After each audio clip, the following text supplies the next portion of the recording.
جو دنیا کے اندر خدا کی وہ منہ کی باتیں ہیں جو کبھی ٹال نہیں سکتی. اس کلام میں فرمایا گیا ہے آسمان اور زمین تو ٹل جائیں گے لیکن میرے منہ کی باتیں ہرگز نہ ٹلیں گی. لکھا ہے لیکن فی الواقعہ مسیح مردوں میں سے جی اٹھا اور جو سو گئے ہیں ان میں پہلا پھل ہوا. کلام مقدس میں ہم نے گڈ فرائیڈے کو ہم نے سیکھا کہ جب مسیح بڑی زور سے چلاتا ہے تو کلام میں لکھا ہے چٹانیں تڑک جاتی ہیں, قبریں کھل جاتی ہیں, قبریں کھل جاتی ہیں اور مردے قبروں سے باہر آ جاتے ہیں. مردے قبروں سے ایسے ہی مردے قبروں سے باہر نہیں آئے, قبریں کھلی رہی, قبریں کھلی رہی. کلام میں ہم نے پڑھا ہے کہ جب پہلا پھل جو ہے فصل کا وہ خدا کی ہیکل میں لے جایا جائے, پہلا پھل جو ہے وہ خدا کے حضور اس کی رحمگاہ کے پاس لے جایا جائے. لیکن یاد رکھیے اگر مردے جب قبریں کھلی تھی تو مردے اٹھ جاتے تو میرا مسیح پہلا پھل نہ ٹھہرتا. لیکن جب قبریں کھل گئی مسیح کے بولنے سے چٹانیں تڑکی, چٹانیں توڑ کا شکار ہو جاتی ہیں, قبریں پھٹ جاتی ہیں. لیکن مردے عین وقت تک انتظار کرتے رہتے ہیں, مردے اس بات کے لیے وہ اس وہاں پر لیتے رہتے ہیں. لیکن کلام میں لکھا ہے جب خداوند کو خدا بادشاہوں کا بادشاہ جناب خاتم الکمال یسوع مسیح ناصری زندہ ہوتا ہے تو پھر مردے جتنے بھی ہیں قبروں سے نکل پڑتے ہیں کیونکہ پہلا پھل مسیح خداوند ہے جو مردوں میں سے جی اٹھے گا. ہاللیلویا. تب تک ان کی جرأت نہیں تھی کہ وہ وہاں سے نکلے کیونکہ یہاں پر لکھا ہے 22ویں آیت جیسے آدم میں سب مرتے ہیں ویسے ہی مسیح یسوع میں سب زندہ کیے جائیں گے لیکن اپنی اپنی باری میں, اپنی اپنی باری پہ. پہلا پھل مسیح ہے, پہلا پھل وہ جی تو اٹھیں گے لیکن مسیح کے بعد اگر وہ پہلے اٹھتے تو پھر مسیح یسوع پہلا پھل نہ ہوتا. اور بائبل مقدس میں لکھا ہے خداوند یسوع ہفتہ کے پہلے روز سبت کے پہلے دن یعنی اتوار کو جی اٹھے.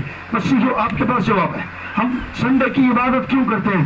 پہلا آنسر ہمارے پاس یہ ہونا چاہیے کہ ہم سنڈے کی عبادت اس کو سنڈے سیلیبریٹ نہیں کرتے, ہم اس کو سنڈے نہیں سمجھتے بلکہ ہم اس کو ریزریکشن ڈے مانتے ہیں. ہم اس کو مسیح یسوع کے جی اٹھنے کی عید کے طور پر مانتے ہیں اور اسی خوشی میں ہم اس کے حضور عبادت کرتے ہیں. اور دوسری ایک بڑی وجہ یہ ہے کہ ہمارے پوری دنیا کے اندر سنڈے کی چھٹی ہوتی ہے اور اس سبب سے لوگ مانتے ہیں. لیکن یاد رکھیے ہم اس کو سبت نہیں کہہ سکتے, سبت اس کو نہیں کہہ سکتے, لیکن we can say that is the resurrection day, therefore we pray to God and we pray to God. ہم اسی سبب سے ہم خدا کی عبادت کرتے ہیں, خدا کی عبادت کرتے ہیں کیونکہ یہی وہ ریزریکشن ڈے ہے, مسیح یسوع کے جی اٹھنے کا دن ہے. کلام میں ہم نے پڑھا کہ کیا کرنا. 25 جب تک کہ وہ سب دشمنوں کو اپنے پاؤں تلے نہ لے آئے اس کی بادشاہی, اسے بادشاہی کرنا ضرور ہے. اور سب سے پچھلا دشمن نیست کیا جائے گا, یعنی کون؟ موت. سب سے پچھلا دشمن وہ نیست کیا جائے گا. دنیا کے اندر بہت سارے ایسے جرنیل آئے ہیں, دنیا کے اندر بہت سارے ایسے سپاہ سالار رہے ہیں. تاریخ کو جب ہم پڑھتے ہیں تو وہاں پہ ہمیں بہت ساری ایسی شہادتیں ملتی ہیں, ایسی بہت ساری چیزیں ہمیں نظر آتی ہیں. تاریخ کے اندر ایک بڑا اسکندر اعظم نام گزرا ہے. اسکندر اعظم وہ ہستی تھی جس کے نام سے بادشاہ کانپ جاتے تھے, جس کے نام سے افواج کانپ جاتی تھی, جس کے نام سے ملکوں کے ملک ڈر جاتے تھے. کیونکہ اسکندر اعظم بہت ہی بڑا ایک جرنیل تھا جو کسی چیز سے ڈرتا نہیں تھا. وہ کہتا تھا جو میں کر سکتا ہوں میں کر سکتا ہوں, چاہے دنیا کی طاقت جو کوئی مرضی آگے آ جائے. اس نے ہزاروں ہزار کو مارا. لیکن یاد رکھیے اسی طرح سلطان صلاح الدین ایوبی اور دنیا کے کئی ایسے سورما نظر آتے ہیں، جاتی جولیت ہمیں نظر آتا ہے، لیکن یاد رکھیے جب موت ان پر وارد ہوئی، جب موت نے آن کون کر دبوچا، وہ ہزاروں ہزار کو بے شک مار گئے، لیکن موت کے آگے وہ بے بس ہو گئے۔ لیکن آپ کا واحد خدا، آپ کا لیڈر، آپ کا یسوع واحد وہ ہستی ہے جس نے موت کو کہا، موت کو للکارا، بتا تیرا ڈھنگ کا ہے، موت اور اب مجھے تو دبوچ، لیکن موت اس کے آگے بے بس تھی۔ واحد دنیا میں ایسی ہستی ہے جس کے آگے موت بھی بے بس ٹھہری ہے۔ انبیاء اس کے آگے بھی نہیں کھڑے ہو سکے، باقی کوئی کھڑا نہیں ہو سکا، صرف یسوع کے آگے موت ٹوٹنے پھینک دیتی ہے۔ اس لیے اس نے کہا کہ اس نے موت کو، پچھلے دشمن کو نیست کر دیا، اس کے ختم کر دیا۔ دنیا کے اندر جتنے مرضی لیڈر آئے، لیکن ان کی ویلیو، ان کی قدر جو ہے، ان کی طاقت جو ہے، میرے یسوع کے سامنے زیرو ہے، مائنس زیرو ہے۔ وہ کچھ نہیں کر سکتے۔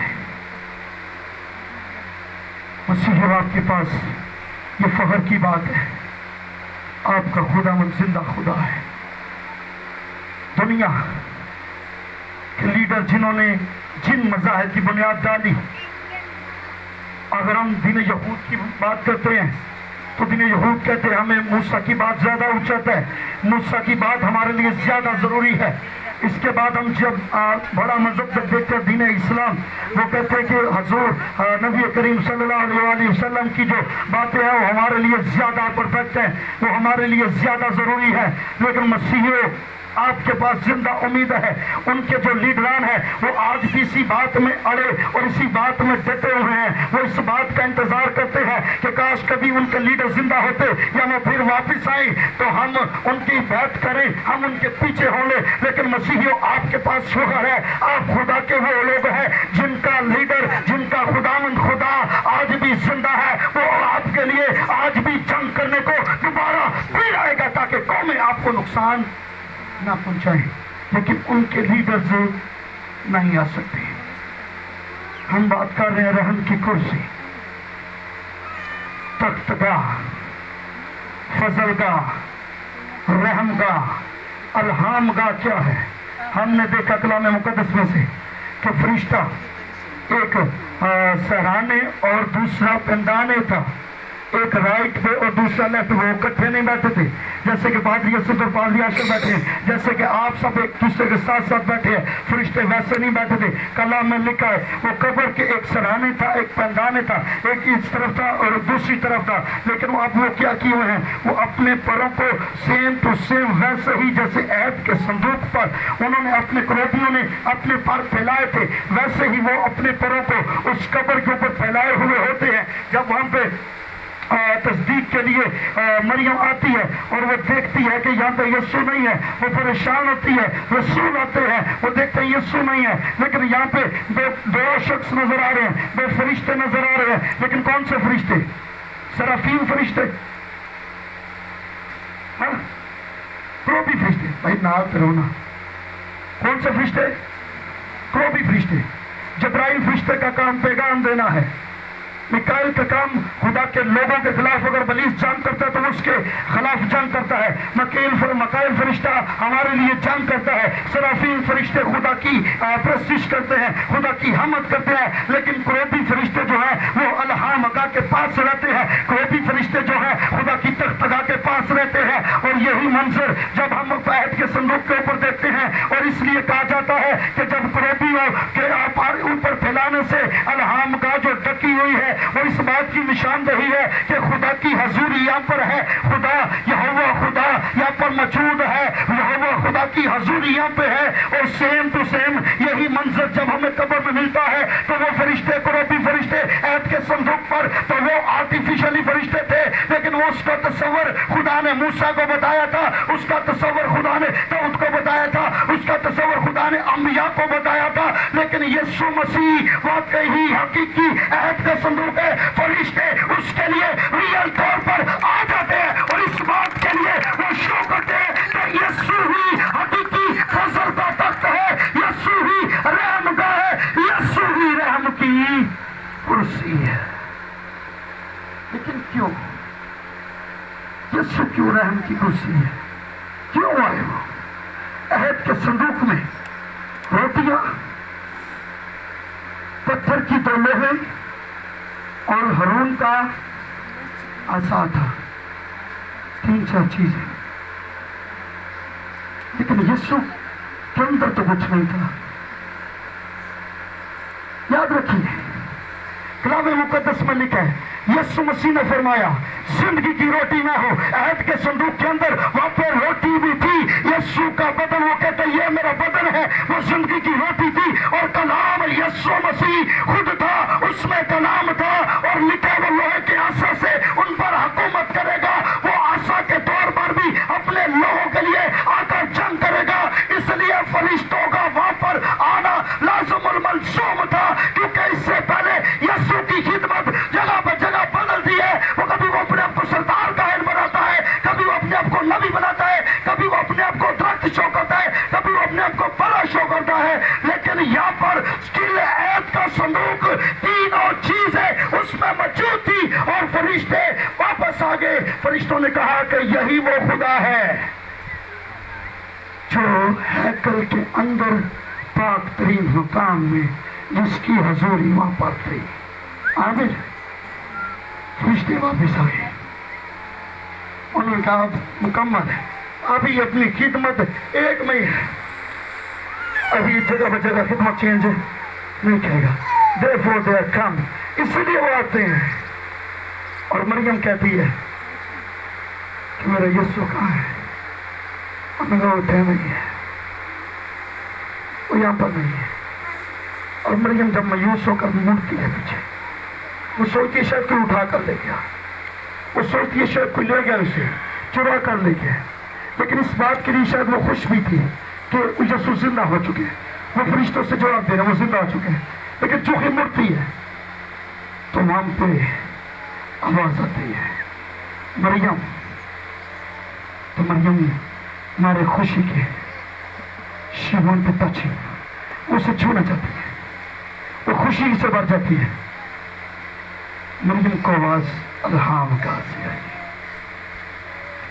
کلام مقدس میں لکھا ہے اعبار کا مطالعہ کریں، خروج کا مطالعہ کریں، سلاطین کا مطالعہ کریں، تو خداوند کے کلام میں لکھا ہے کہ وہاں پر الہام کا سے، رحم کی کرسی سے خدا نے موسیٰ سے کہا کہ موسیٰ میں تجھ سے کلام کیا کروں گا، موسیٰ تو ایسا کرنا جو باتیں میں تجھ سے رحم کا سے بولوں گا، جو میں رحم کی کرسی کے پاس جب تو آئے گا تو میں تجھ سے کلام کروں گا، تو موسیٰ تو یہ کلام کی باتیں لوگوں کو بتانا۔ اب الہام کا نے وہاں سے پیغام دیا، اور جب مریم سنتی ہے اور وہ جا کر کہتے ہیں کہ میرے بھائیوں کو بتاؤ، اور وہ جا کر اس سے خبر دے دیتی ہے کہ یسوع نے مجھے کہا ہے کہ میرے بھائیوں کو خبر دو، نو آئی ایم رائز، میں اب زندہ ہوں، اور دیکھو عبدالآباد تک زندہ رہوں گا، اب موت اور حال میں رہا مجھے پر قائم نہیں ہو سکتی، مجھ پر مسلط نہیں ہو سکتی، کیونکہ میں ہی خداوندوں کا خدا اور بادشاہوں کا بادشاہ واحد یہوہ خدا ہوں۔ I can do everything for you if you believe on me too. I will be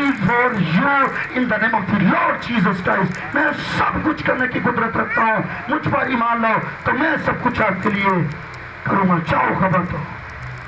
ٹھیک ہے، پہلا پھل۔ اب یسوع پہلا پھل کیسے؟ ہم نے پڑھا کہ پہلا پھل جو ہیکل میں لے جاؤ،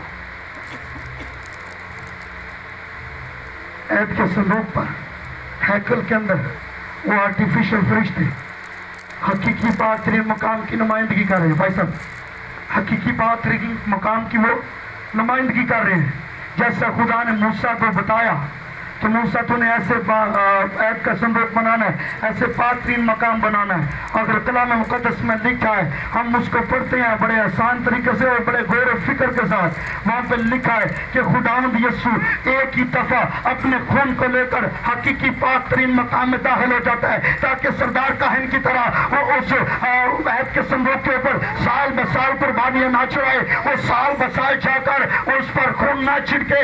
یسوع مسیح ایک ہی بار اپنے خون کو لے کر حقیقی پاک ترین مقام میں آسمان میں چلا جاتا ہے، تاکہ ساری انسانیت کا کفارہ ہو سکے، اور اس نے فرمایا جو کوئی مجھ پر ایمان لائے گا ہلاک نہ ہوگا، اور کیا کرے گا؟ ہمیشہ کی زندگی پائے گا۔ Today you have time. آج آپ کے پاس وقت ہے. اپنی زندگی کو کلام مقدس کے مطابق ڈالیے اور اپنی زندگی کو خدا کے حضور بدلیے اور کلام کو جانیے اور برکت ہو. لیکن رحم کاپ جب تو خون چھڑکے گا تو میں تو سموسا کلام کروں گا. اور بائبل میں لکھا ہے کہ جب وہ وہاں پر آتی ہیں اور دیکھتے ہیں اور کفن ویسے ہی پڑا ہوتا, کفن ویسے ہی پڑا ہے, اور کفن کے ساتھ دوسری سائڈ پر ایک رومال لپٹا ہوا پڑا ہوا. ایک رومال, میں بولو جی نا, میں تھوڑی نہیں, میں یسوع سے نہیں گل کر رہا. ایک رومال لپٹا ہوا لپیٹ کے ٹھپ کے رکھیا سی. سبب کیا ہے؟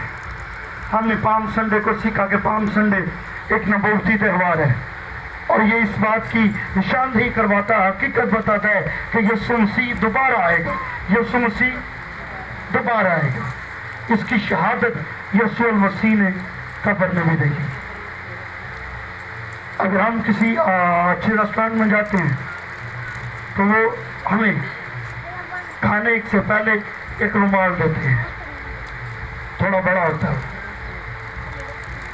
وہ رومال 2-3 کام کرتا ہے.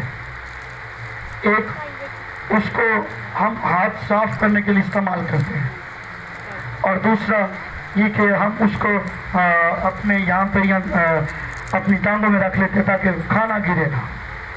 تیسرا کام اس کا, اگر کسی کو اٹھ کر کھانے کی میز سے کہیں ادھر ادھر جانا ہے یا فون آ گیا باہر جانا ہے یا واش روم کہیں بھی اسے جانا ہے تو وہ کیا کرتا ہے کہ اپنے رومال کو طے لگا کر فولڈ کر کے وہاں پہ میز پہ رکھ جاتا ہے. اور جو اس کا کھانا پڑا ہوتا ہے وہ آدھا گھنٹہ بھی واپس نہ آئے تو ویٹر وہاں سے کھانا اٹھاتے نہیں ہے, کیونکہ اس رومال کی نشان نہیں ہے کہ یہ بندہ ابھی کسی کام سے گیا ہے, تھوڑی دیر تک 5-10 منٹ تک آدھے گھنٹے تک یہ واپس ضرور آئے گا. اگر وہ رومال وہاں پہ طے لگا کے نہ رکھے, اس کو مچوڑ کے رکھ دے, اس کو طے نہ لگائے, اسے اچھے طریقے سے نہ رکھے, تو اس کی نشانی ہے کہ وہ بندہ واپس نہیں آئے گا. لیکن کلام میں لکھا ہے الحمدہ کے پاس جب وہ خداوند کا وہ کفن وہاں پہ پڑا ہے تو ساتھ ہی رومال لپٹا ہوا پڑا ہے. اس بات کی نشانی ہے کہ آپ کا یسوع آپ کو لینے کے لیے دوبارہ پھر کوہ زیتون پر اترے گا اور آپ اس کے ساتھ ہوا میں جائیں گے اور اس کا استقبال کریں گے اور بادشاہی میں داخل ہو جائیں گے. رحم کی کرسی ہم سیکھ رہے ہیں کلام مقدس میں. آئیے ذرا دیکھیں,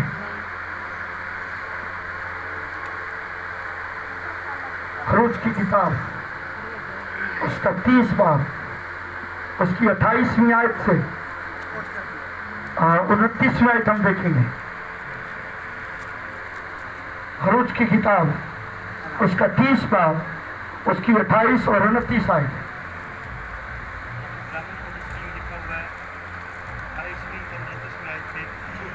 اور سوکھلی قربانی چڑھانے کے مذبح کو اس کے سب ضرور سمیت اور حوض کو اور اس کی کرسی کو مسا کرنا اور تو ان کو مقدس کرنا تاکہ وہ نہایت پاک ہو جائیں. جو کچھ ان سے چھو جائے گا وہ پاک ٹھہرے گا. اور ہارون اور اس کے بیٹوں کو مسا کرنا اور ان کو مقدس کرنا تاکہ وہ میرے لیے کائن کی خدمت کو انجام دے. آمین. اس کی 22ویں بھی پڑھ دیجیے. 22ویں.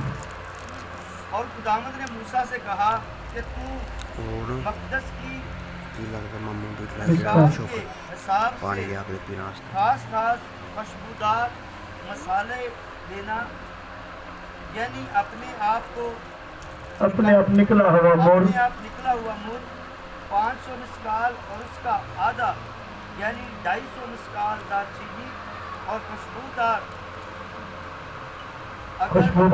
اگر 250 مسکال اور آمین. قرآن کلام اس کی خاص برکت ہو. یہاں پر لکھا ہوا کہ موسیٰ تو نے کیا کرنا ہے, میز کو اس کے ظروف سمیت شمعدان کو اور اس کے ظروف سمیت بخور جلانے کے قربان گاہ کو سوختنی قربانی چڑھانے کے مذبح کو اور اس کے سب ظروف سمیت حوض کو اور اس کرسی کو مسح کرنا، اور آگے لکھا ہے اور تو ان کو مقدس کرنا تاکہ وہ نہایت پاک ہو جائے، جو کوئی اس سے چھوئے گا وہ پاک ہو جائے گا۔ کلام میں لکھا ہے کہ تو خاص تیل کو بنانا جو خود سے نکلا ہوا مر ہو، اسے کسی انسان نے نہ نکالا ہو، وہ خود ساختہ تیل نکلا ہو، اس سے تو کیا کرنا موسیٰ، تو الہام گاہ کے ارد گرد رہنے والی جتنی چیزیں ہیں تو اس تیل سے، اس خاص تیل سے اسے مسح کرنا۔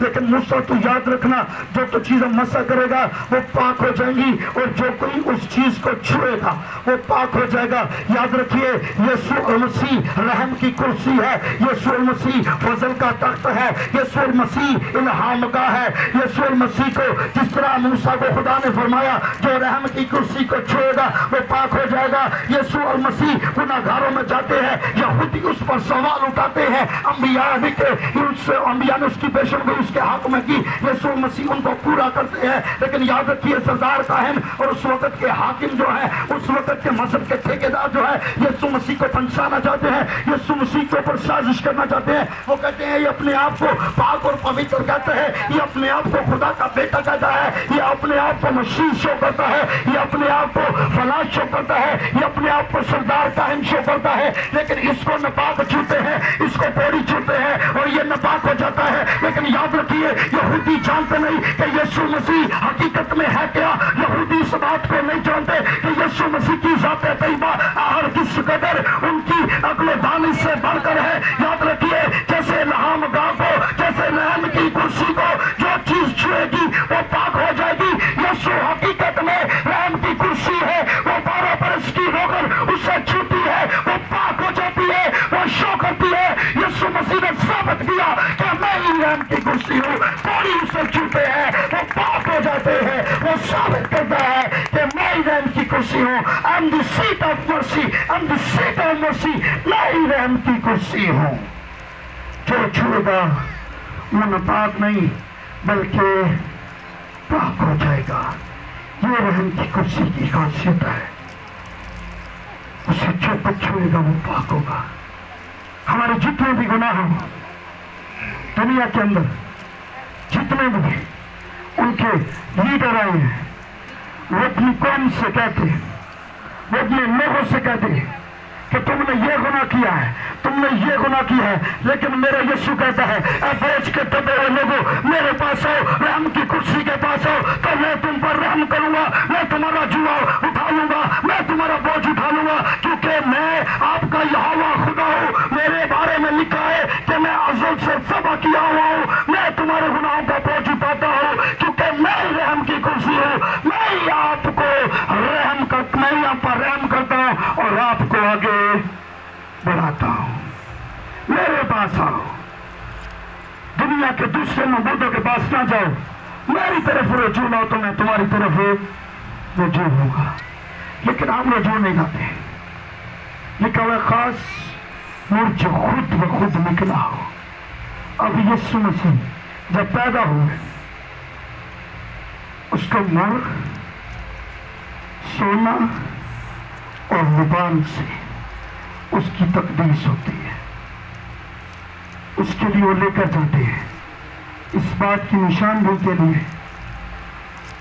یسوع مسیح کیا ہے، رحم کی کرسی ہے۔ یسوع مسیح کیا ہے، رحم کی کرسی ہے۔ جو کوئی اس کو چھوڑ گا وہ پاک ہوگا۔ خاص تیل جس سے اس کو مسح کیا گیا، جس سے بلس کیا جاتا ہے، رحم کی کرسی جتنے لوگوں نے چھوئی وہ پاک ہوئے۔ اب یسوع مسیح قبر کے اندر، کپڑے تو وہیں پہ، کفن تو وہیں پہ، لیکن یسوع مسیح پہن کر کے گیا۔ وہ عورتوں کو نظر آ رہا ہے، وہ شکیتوں کو نظر آ رہا ہے، وہ بچارے اور لوگوں میں جاتا ہے، لیکن کپڑے کون سے؟ اب کفن تو قبر کے اندر ہے جی، اس کا روحانی لباس، جلالی لباس، ہم اس سے نوری لباس کہہ سکتے ہیں، اس کے لیے جو اسپیسیفک ورڈ ہے، جو خاص لفظ ہے، وہ ہے تھیوفنی بدن۔ وہ کیا ہے؟ اب وہ تھیوفنی بدن یہ ہے، اب وہ پھیپھڑی بدن میں ہے، وہ یک وقت روح بھی ہے اور جسم بھی ہے، وہ روح بھی ہے اور جسم بھی ہے۔ بند کمرہ میں وہ داخل ہوتا ہے، دروازے بند ہے، روح کی صورت میں داخل ہوتا ہے۔ جب رسولوں کے ساتھ وہ ہم کلام ہوتا ہے، اللہ رحم کی کرسی سے جب وہ آواز آتی ہے تو وہ اسے پہچانتے نہیں، شاید وہ تھوڑے گھبرا جاتے ہیں کہ یہ بند کمرہ میں کون آ گئے، وہ سمجھتے شاید کہ یہ دوسری وہ ہے، لیکن یسوع مسیح جب ان کو اپنے ہاتھ دکھاتے ہیں، اس کے ہاتھوں میں چھید ہے، اس کے ہاتھوں میں سرا ہے، اس کے پاؤں میں سرا ہے، وہ اپنی پسلی کو ان کو انٹروڈیوس کرواتا ہے، وہ دکھاتا ہے، اور جب وہ ایمان لے آتے ہیں تو یسوع یہ ثابت کرتا ہے کہ میں وہی ہوں جس کو چھیدا گیا تھا، جیسے ہم نے فصح کے دن سیکھا کہ وہ روٹی چھیدی جاتی تھی۔ یسوع اس بات کو ثابت کرتے ہیں کہ وہ جو چھیدی ہوئی روٹی ہے وہ کلیسیا میں ہوں، مجھ پر ایمان لو۔ یہودی اس بات کو نہیں جانتے، اور رسولوں نے جب دیکھا تو وہ اس کو جان جاتے ہیں، لیکن پھر بھی ایڈوین جب لوکا کی انجیل کا مطالعہ کرتے ہیں تو ہم پہ لکھے خدا نے ان کے ذہنوں کو کھولا تاکہ وہ کتاب مقدس کو سمجھے کہ آپ کو اپنے ذہنوں کو کھولنے کی ضرورت ہے۔ خدا ان سے کہیے کہ خدا ہمارے ذہنوں کو کھول تاکہ ہم اس کو واحد خدا مانے، ہم اس کو دوسرا یا تیسرا خدا نہیں بلکہ اس کو واحد خدا مانے، اس کی تمام تر جتنی بھی خدمات ہیں اس کو ویسے ہی جانے، نہ کہ اس کو اتنی پرسنالٹی کے طور پر جانے، کیونکہ یسوع ہی واحد رحم گاہ، یسوع ہی رحم کی کرسی، یسوع ہی خدا کی حضوری ہے۔ کلام میں لکھا ہے روحیت کی ساری وہوری اسی میں مجسم ہو کر سبمت کرتی ہے، اس لیے وہ کیا ہے؟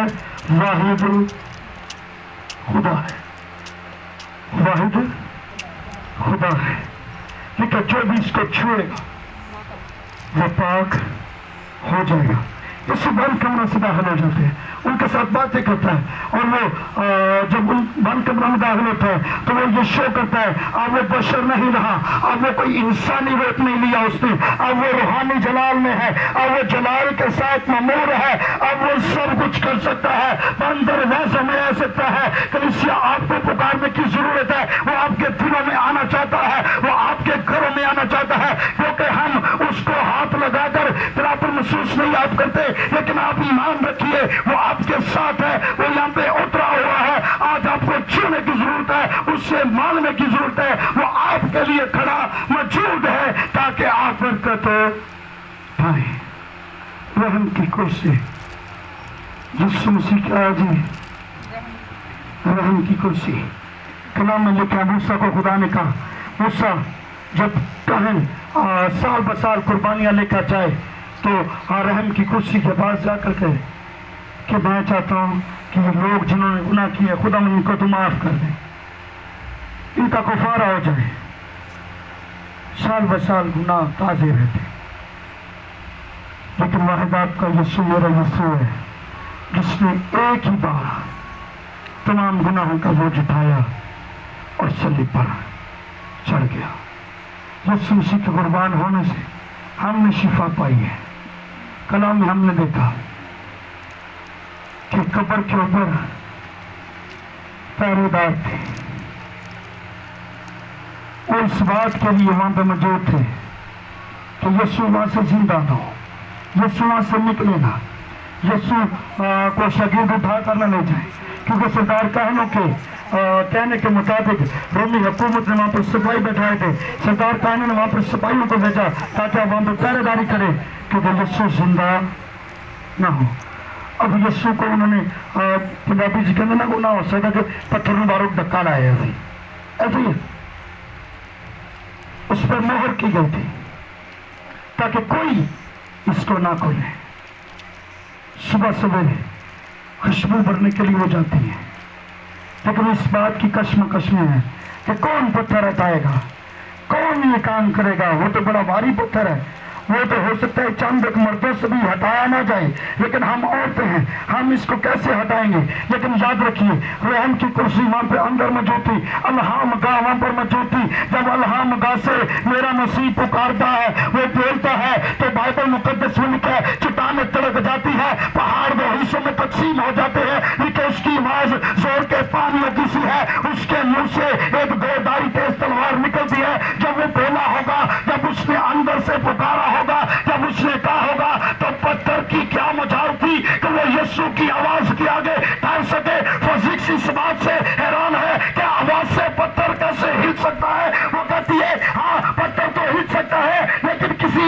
شیطان کی آواز سے ایسا نہیں ہو سکتا ہے۔ فزکس اس بات کو نہیں جانتی کہ یسوع رحم کی کرسی ہے، یسوع ہی یہوہ خدا ہے۔ اس کے کہنے سے پتھر کیا پہاڑ دو حصوں میں تقسیم ہو جاتے ہیں۔ وہ تو پھر معمولی پتھر تھا۔ ہاللیلویا۔ یسوع کے کہنے سے پہاڑ دو حصوں میں تقسیم ہوتا ہے تو پتھر کی کیا مجال کہ وہ یسوع کے آگے ٹھہر سکے۔ وہ رحم کی کرسی ہے۔ پرانا عہد نامہ نئے عہد نامے کا عکس ہے۔ خداوند یسوع نے فرمایا میں شریعت کو پورا کرنے یا منسوخ کرنے نہیں آیا۔ دنیا کے اندر کوئی نبی، کوئی رسول، کوئی کاہن، کوئی پادری، کوئی بھی شریعت کو پورا نہیں کر سکتا تھا۔ کوئی بھی شریعت کے عین وقت پر آ کر اسے پورا نہ کر پایا، لیکن یسوع عین وقت پر آیا اور اس نے شریعت کی تمام درباتوں کو جن کو انسان نہیں پورا کر سکتے تھے ان کو میرے مسیح نے انسانی جامہ پہن کر ان کو پورا کر دکھایا کہ میں ہی وہ ہستی ہوں جو کلام کو نازل کرنے والی ہوں اور میں ہی اس کو پورا کرنے والی خود یہاں پر موجود ہوں۔ کلام میں لکھا ہے کہ خداوند یسوع برہ ہے۔ دیکھو یہ خدا کا برہ ہے جو دنیا جہان کے گناہوں کو اٹھا لیا جاتا ہے۔ دنیا کے اندر ہم جب جاتے ہیں، ہم مختلف قصابوں کی دکانوں کو وزٹ کریں تو جب کسی بڑے کو، بڑے سانڈ کو، بڑے کسی جانور کو ذبح کرتے ہیں، وہ ذبح ہوتے ہی اب وہ کھڑے نہیں رہ سکتے، وہ 10 منٹ کے بعد 15 منٹ کے بعد وہاں پر وہ تڑپ کر مر جاتے ہیں، ان کی جان ختم ہو جاتی ہے۔ لیکن دنیا کے اندر میرا اور آپ کا یسوع ایک واحد ایسا برا ہے جو خدا کے حضور وہ تخت کے سامنے ذبح بھی ہے اور کھڑا بھی ہے۔ یہ اس کی قدرت ہے جو ہمارے لیے رحم کی کرسی پر ہونے کے ناطے شفاعت کرتا ہے تاکہ ہم میں سے ہر ایک کی توبہ تک نوبت ہو، تاکہ ہم میں سے کوئی بھی ہلاک نہ ہو بلکہ ہمیشہ کی زندگی پائے۔ رحم کی کرسی ہم نے دیکھا، اس نے کہا جب تک کہ تمام دشمن پاؤں کے تلے دبائے نہ جائے، جب تک ان کو وہ کچل نہ دے، وہ اس کی بادشاہی کرنا لازم ہے۔ وہ بادشاہی کرتا رہے گا۔ لوگوں نے کہا کہ تیری بادشاہی کب آئے گی؟ کہا بادشاہی تو آ چکی تمہارے درمیان ہے، لیکن وہ نہیں جانتے کہ بادشاہی ان کے درمیان تھی، سمجھنے کی ضرورت ہے۔ آج ہم بھی اس کی باتوں کو سمجھتے نہیں بلکہ اگنور کرتے ہیں، اپنے اپنے کاموں میں، اپنی اپنی باتوں میں، اپنے اپنے مسائل میں الجھے رہتے ہیں۔ وہ کہتے ہیں اپنی فکریں مجھ پر ڈال دو کیونکہ مجھے تمہاری فکر ہے۔ ہم فکریں دیتے نہیں، جب فکریں نہیں دیتے تو رحم کی کرسی سے آپ کے لیے کلام زیادہ نہیں ہوگا۔ خداوند آپ کے پاس بے شک کھڑا ہے، لیکن جب آپ اسے پکاریں گے نہیں، وہ آپ سے کلام نہیں کرے گا، وہ آپ کے ساتھ ہم کلام نہیں ہوگا، کیونکہ اسے پکارنے سے وہ آپ کے ساتھ بولے گا۔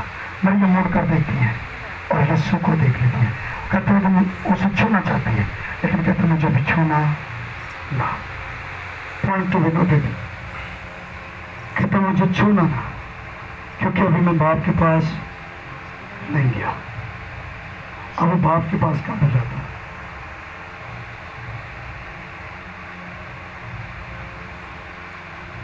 زمین کے اندر جو خدا نے زمین کے اوپر عہد کا صندوق بنوایا، ہیکل بنائی، وہ حقیقی ہیکل اور حقیقی رحمگاہ کا عکس ہے۔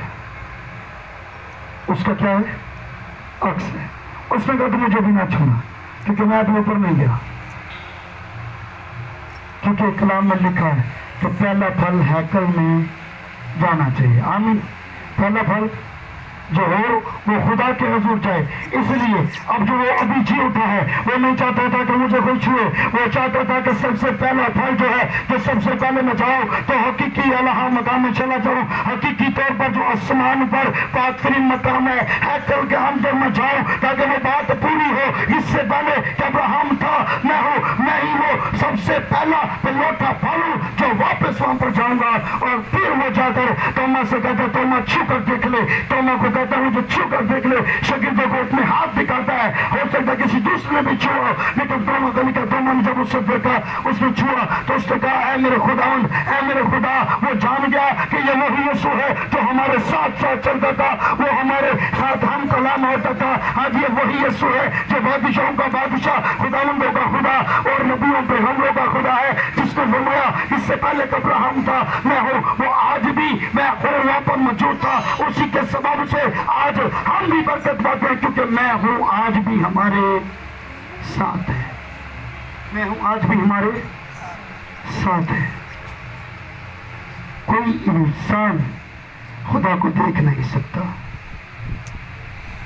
فلسفیوں میں سے کہا بات کروں گا میں، کوئی انسان موسیٰ خدا کو دیکھ نہیں سکتا،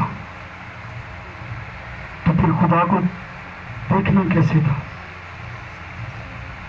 اس کو اپنا روپ چینج کرنا پڑا، خدا کو اپنا روپ چینج کرنا پڑا۔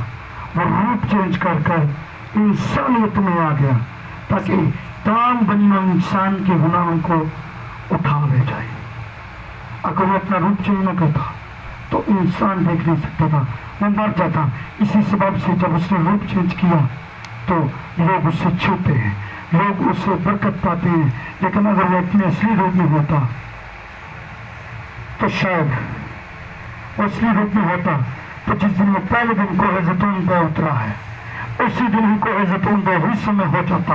لیکن اب کی بار جب وہ آئے گا وہ کسی انسانی روپ میں نہیں ہوگا، وہ کسی انسانی بدن میں نہیں ہوگا، بلکہ وہ جلالی بدن کے ساتھ آئے گا، وہ جلال کے ساتھ آئے گا، اور پہاڑ دو حصوں میں تقسیم ہو جائے گا، اور قومیں دیکھیں گی کہ یہوہ خدا، مسیحیوں کا خدا ان کی مدد کے لیے، عبرانیوں کا خدا ان کی مدد کے لیے اتر چکا ہے۔ تو قومیں بھاگ جائیں گی، کیونکہ اسرائیل پر جب قومیں چڑھائی کریں گی ان کو مارا جائے گا، تو ان کی حقیقی رحم گاہ ان کے درمیان موجود ہوگی۔ کیونکہ جب بھی یہودی جنگ کرتے تھے اور عہد کا صندوق ان کے درمیان ہوتا تھا، لہام گاہ ان کے ساتھ ہوتی تھی، رحم کی کرسی ان کے ساتھ ہوتی تھی، تو ان پر رحم ہوتا، کوئی قوم ان پر چڑھائی نہ کر سکتی تھی، کیونکہ رحم کا فضل کا تخت ان کے درمیان ہوتا تھا۔ جب عہد کا صندوق ان کے ہاں نہ ہوتا تو قومیں ان پر چڑھائی کرتی تھی۔ اب بھی وہ اس لیے دوبارہ پھر اسرائیلی مار کھائیں گے، اسرائیل پر قومیں چڑھائی کریں گی،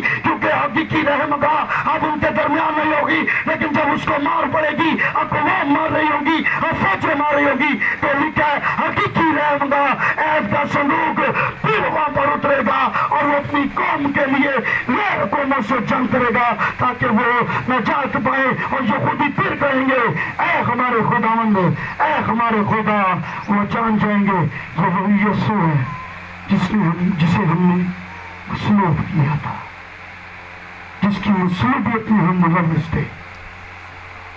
اب یہودی نہیں مانتے کہ یسوع آیا، وہ بھی کسی حد تک ٹھیک مانتے۔ پام سنڈے میں ہم نے خدا کے قدم سے سیکھا، یہودی نہیں مانتے کہ یسوع آ چکا، کیونکہ ان کا ایمان ہے حزقیل میں جس پھاٹک کا ذکر ہے اس پھاٹک سے ان کا مسیح داخل ہوگا، وہ پھر ایمان لائیں گے۔ اور مسیحی بھی غلط نہیں ہے، مسیحی بھی کہتے ہیں کہ یسوع آ چکا ہے، یہودی تب ایمان لائیں گے۔ ہماری تو وہ جو بغیر دیکھے ایمان لائے۔ رحم کی کرسی آپ کے ساتھ ہے، رحم کی کرسی آپ کے پاس ہے، بشرطے کہ یہ موسیٰ جو کوئی رحم کی کرسی کے پاس جائے وہ پاک ہو کر جانا چاہیے۔ کیوں؟ کیونکہ موسیٰ اب رحم کی کرسی جو ہے یہ کسی روپ ادارے میں نہیں ہے، کوئی روپ اس کا نہیں ہے، یہ حقیقی فضل گاہ بنی ہوئی ہے، یہ تخت گاہ بنی ہوئی ہے۔ لیکن یسوع جب روپ چینج کرتا ہے، خدا جب روپ چینج کرتا ہے تو انسانی سے چھوتے ہیں۔ لیکن اب جب ہمیں اس کے حضور جانا ہے، حقیقی رحمگاہ کے پاس جانا ہے کہ وہ ہم سے کلام کرے، وہ آج بھی آپ کے ساتھ کلام کرتا ہے۔ آپ کو پاک ہونے کی ضرورت ہے تاکہ آپ اس کے ساتھ بادشاہی میں داخل ہو سکیں۔